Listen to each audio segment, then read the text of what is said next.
Bonjour, on se retrouve aujourd'hui pour un nouveau tuto où on va revoir ensemble les bases de l'HTML. Donc ça va être un tuto assez simple, hein, vous allez voir, où on va revoir les différentes balises existantes. On va pas tous les faire non plus, ça va pas être exhaustif, hein, on va voir les principales. On va commencer par créer un dossier. Moi j'ai déjà créé ce dossier, je l'ai mis sur mon bureau, hein, je l'ai nommé, comme vous le voyez ici, base HTML, même si on voit pas le mot en entier, voilà, base HTML. Et on va créer un nouveau fichier à l'intérieur. Et comme tout nouveau site qui sera en HTML qui commencerait, on mettrait tout simplement index.html. Voilà. Je vais ouvrir ce fichier sur mon navigateur. Alors, moi, je suis sur Visual Studio Code, mais vous pouvez faire ça avec n'importe quel navigateur, que ce soit avec Notepad++, Sublime Text ou autre, hein. Alors, sur mon Visual Studio Code, le plugin que je vais utiliser pour avoir l'actualisation en temps réel pour le navigateur, ça s'appelle tout simplement Go Live. Voilà. Donc, je vais faire clic droit sur mon fichier HTML et je vais demander à Live Server de se lancer. Voilà. Et on voit que mon navigateur s'est actualisé avec un numéro de port 5500 et qu'il a ouvert la page index.html. Pour l'instant, notre page est vide, donc c'est normal qu'on a une page blanche. Alors, comme tout site, oui, avant de commencer, je ne vais pas parler des anciennes normes HTML, hein. On va se concentrer sur l'HTML5. D'accord? Donc, vu que je suis sous Visual Studio Code et même sous Sublime Text, je crois qu'il le fait, si vous tapez HTML, il va vous proposer HTML5. Vous sélectionnez. Voilà, on va faire un CTRL B pour voir tout. Voilà. Je vais aussi demander à ce que ça fait un retour à la ligne automatique, parce que vu que je partage l'écran 2 pour qu'on puisse voir un peu tout ça.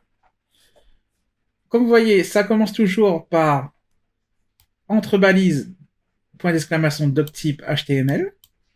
Puis, on ouvre une balise HTML et on va préciser la langue de notre site. Alors, nous, on va mettre FR pour français. Après, on ouvre une balise head.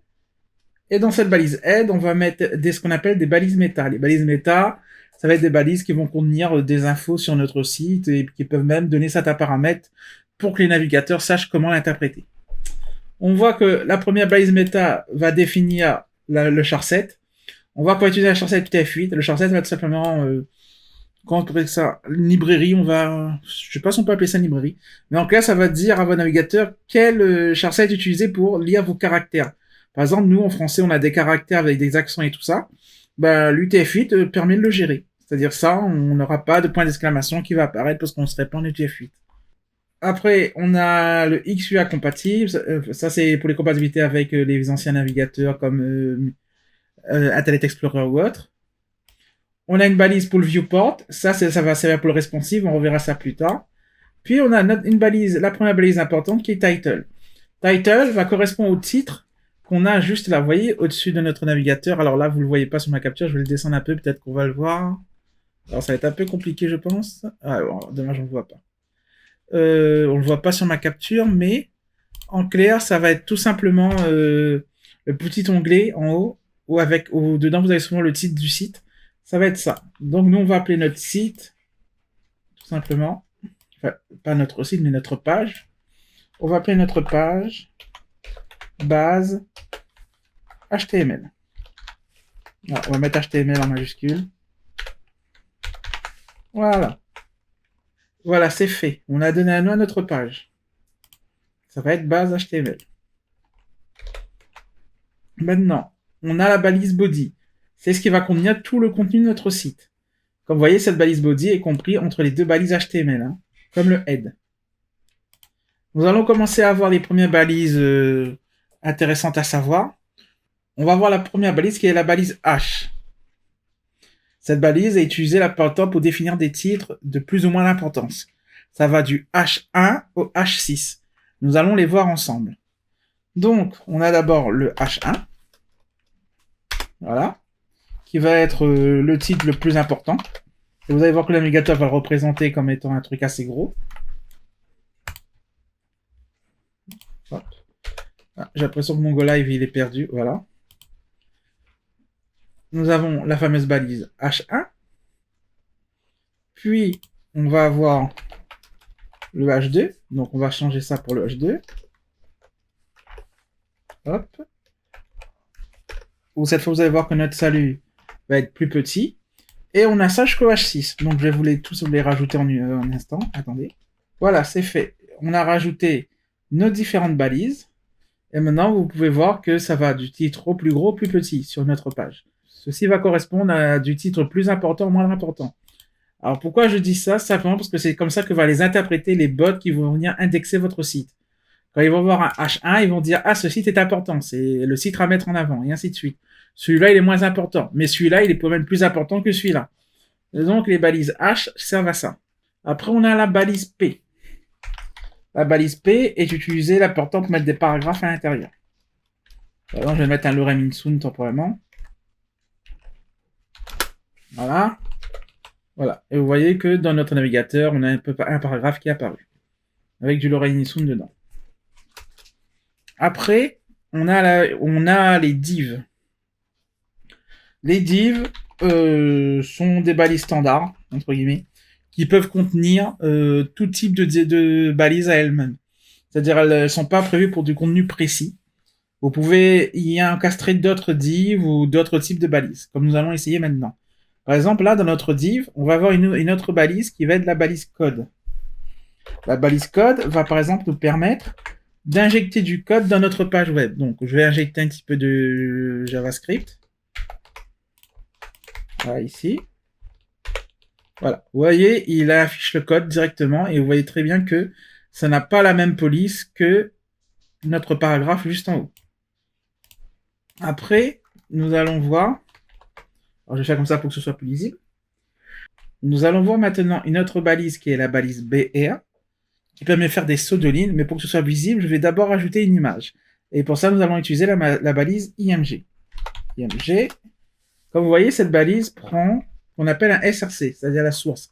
Ça peut être directement le chemin vers un dossier de votre projet ou une adresse web traditionnelle, HTTP. Donc, on va utiliser l'adresse HTTP. Donc, on va faire HTTPS et nous allons passer par le site placeholder. Donc, via.placeholder. Placeholder est un site qui nous permet d'avoir comme son nom l'indique, des placeholders d'images. Et on va demander une taille de 150. Et là, nous avons un petit carré gris qui fait 150 pour 50. Et comme vous le voyez, il est collé à notre texte, c'est-à-dire ce n'est pas en dessous du mot reset bouton. Donc, comment on va faire ça?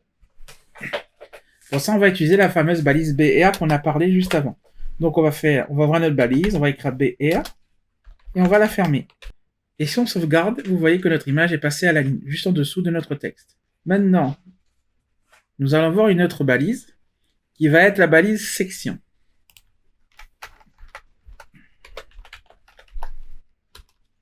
Alors, cette balise n'a pas de particularité supplémentaire par rapport à la div. C'est juste que, sémantiquement, ce sera plus intéressant pour un bot, qui comprendra que ça correspond à une section de votre site. Bien sûr, la balise section peut prendre tout et n'importe quoi comme contenu. Je vais par exemple mettre 2-3 contenus rapidement à l'intérieur. Voilà. Voilà, c'est fait. Voyons un peu le contenu que j'ai mis à l'intérieur de la section. Vous voyez, j'ai mis un H3.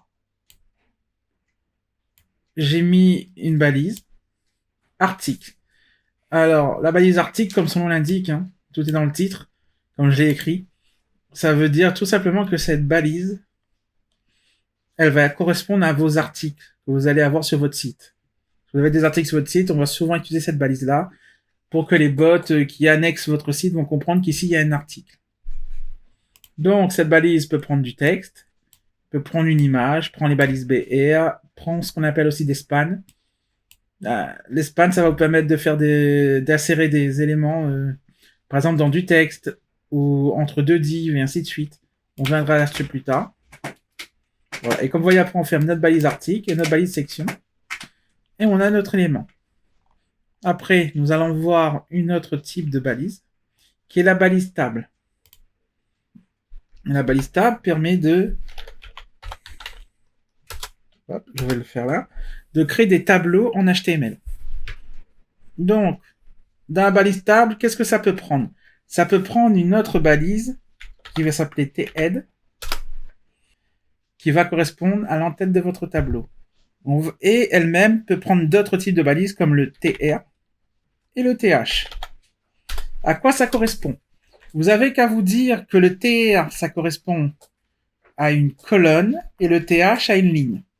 Donc on a ouvert une colonne dans laquelle on va mettre une ligne. Et par exemple, nous, dans cette ligne, on va dire qu'on va mettre un mot comme salut. Voilà. Et là, vous voyez, on a le mot salut qui est apparu. Après, on mettra ça en forme, avec un peu de CSS, bien sûr. Après la balise T-head, on peut avoir la balise T-body à l'intérieur de notre tableau. Ça va correspondre au corps de notre tableau. Comme tout à l'heure, ça prend un TR pour ouvrir une colonne. Et là, on va mettre des TD à l'intérieur. Voilà. On sauvegarde. Et là, on voit, on a nos deux TD, nos deux lignes. Puis, on va continuer.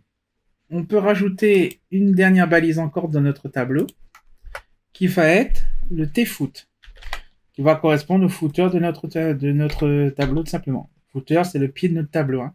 C'est tout en bas de notre tableau. Pareil, à l'intérieur, on peut mettre des TR et des TH. Je vais en mettre un rapidement. Voilà. Et nous avons écrit nos différents éléments de notre tableau. Alors, je reprends mon call span de 2. Donc là, ça va dire l'espace que je veux sur ma ligne, sur mon titre. Directement. Voilà, ce qui va le centrer au centre aussi. Alors là, ça ressemble pas trop à un tableau, donc on va essayer de mettre ça un peu en forme. Pour ça, on va écrire un petit peu de CSS plus tard. Vous allez voir, là pour l'instant, notre tableau, on voit rien, hein, on voit pas les lignes ou quoi que ce soit. C'est parce qu'il faudra rajouter du CSS pour le mettre en forme. Puis, nous allons voir une autre balise, qui est la balise qui vient la plupart du temps juste avant la fin du body, qui est la balise footer, qui va correspondre au pied de page de notre site. Voilà, par exemple, je vais mettre mon footer, comme ça.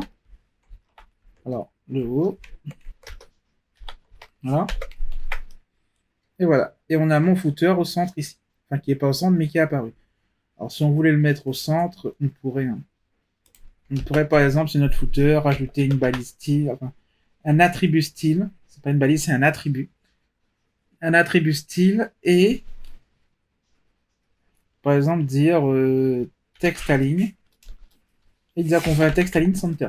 Ça veut dire que notre texte, tout le texte qui va être à l'intérieur de notre footer devra être centré. Voilà. Et comme vous le voyez, le texte a été centré.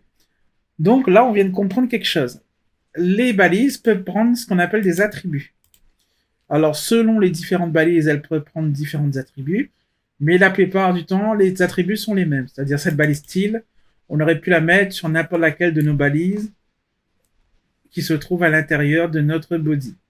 Nous allons parler d'une autre type de balise qu'on n'a pas encore vu, qui se met la plupart du temps au début de notre body, et c'est la balise header. La balise header va correspondre à l'entête de notre site. Et souvent, cette balise header, elle contient une autre balise qu'on va appeler nav, qui va contenir tout ce qui va être la navigation du site. Alors, ce n'est pas obligatoire, mais la plupart du temps, quand on fait une navigation, c'est une liste. Donc, la plupart du temps, vous allez trouver par exemple une image au début qui va correspondre à tout simplement le logo du site. Voilà. Là, je n'ai pas fait la mise en forme. Hein. On va juste voir une structure un peu traditionnelle. Voilà, qui va correspondre au logo du site. Vous allez vous retrouver avec une liste. Pour faire une liste, on écrit UL. Là, on déclare qu'on va faire une liste. Et chaque élément de notre liste est représenté par ce qu'on appelle des LI. D'accord? Et bien sûr, nos LI peuvent contenir n'importe quel type de balise. Par exemple, là, dans notre cas, nos LI vont contenir des balises A. Les balises A, ça permet de mettre des liens cliquables. Pour l'instant, on va mettre un dièse. Hein. Elles vont venir à aucun endroit. Et par exemple, on va mettre dans cette balise A, comme quoi, ici, c'est le bouton accueil. Voilà, ça va être pour nous un bouton accueil. Voilà, on voit qu'ici qu'on a un lien cliquable qui est apparu avec le petit point pour nous dire qu'on est sur une liste. On va en mettre 2, 3 comme ça. Alors, on va en mettre 3. On va dire qu'il va avoir accueil, contact. Non, plutôt blog. Voilà. Et contact. Voilà. Et là, vous voyez, on a nos trois petits liens qui câblent. C'est-à-dire, si on avait vraiment ces pages qui existaient, on pourrait y aller. Il suffirait de les rajouter le lien vers ces pages ici. Ce sera tout pour ce tuto. On va s'arrêter là. La prochaine fois, on fera les formulaires.